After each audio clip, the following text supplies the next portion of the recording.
On Friday, November 14th, the World Socialist Web Site sent a team of reporters to Wilmington, Ohio. It's a small town with 12,000 residents. Many of them will lose their jobs when DHL shuts its operations there. Everyone is concerned about the impact of these losses and the domino effect at warehouses and other local businesses.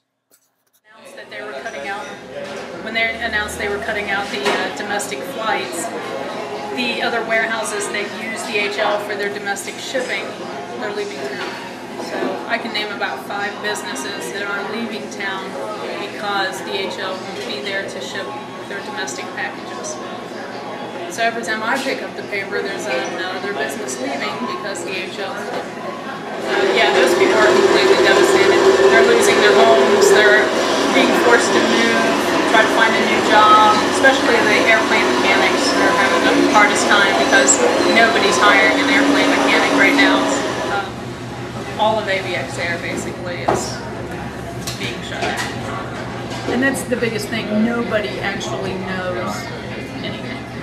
DHL may have a big announcement, but then you walk away from the announcement going, well, we don't really know anything.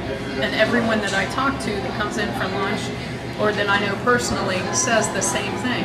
We don't know if we're going to go into work tomorrow and it be our last day.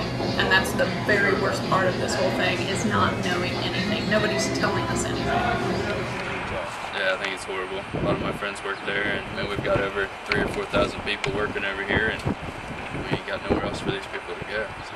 Is it very hard getting jobs around here? I think so. I mean, I think most of this stuff was here because of DHL, so now that it's gone, I'm not sure what's going to happen. So most of it. I think it's going to turn into a ghost town, personally. I think it's going to, if everybody leaves, if they don't end up using that area over there at all with a new company or anything, I don't think there's going to be much anything around here.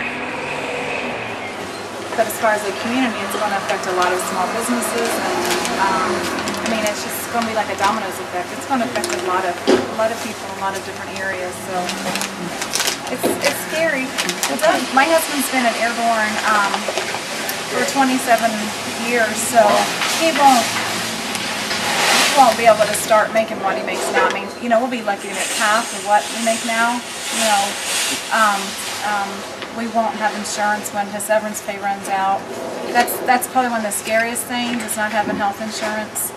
My brother, my sister-in-law, a brother-in-law, actually two brother-in-laws, a niece, a nephew. Come on. Yeah, there's like 10 in our family that works there.